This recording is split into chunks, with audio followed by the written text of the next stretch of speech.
And we begin with new information leading up to Anthony Bourdain's final days, including how his 11-year-old daughter is remembering her father. We now head to the East Coast to check in with our New York newsroom where Chris Spargo is standing by. Chris, what's happening? Jesse, Anthony Bourdain's 11-year-old daughter, Ariane, took to the stage over the weekend with a sweet reminder of her father, a pair of black studded boots.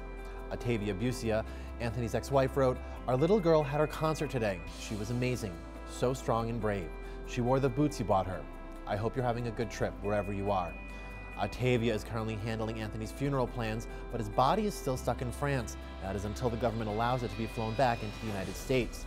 Bourdain's mother, Gladys, said she was shocked by the news of her son's death, saying he was brilliant and sharp and funny. He's the last person in the world I'd imagine to do something like that.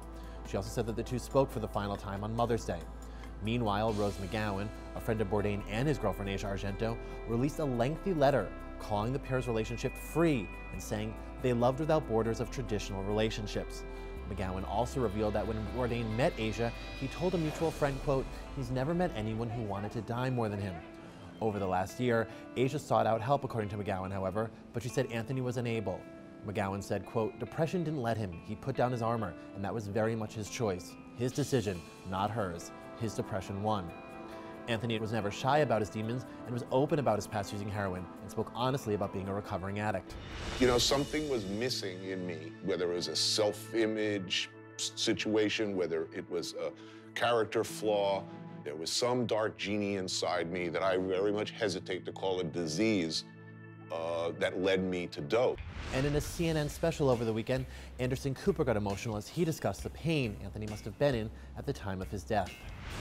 I mean, you never know what goes on in anybody's head, and you never really know what goes on in anyone's heart. But certainly, you know, the pain he must have been feeling, at least in that moment, or in those moments, and the loneliness he must have been feeling, it's just terribly sad to think about. Bourdain was certainly beloved by many. In fact, it was President Obama himself who reached out and asked to dine with Anthony on his show Parts Unknown because he was such a fan of the celebrity chef. Thanks, Chris.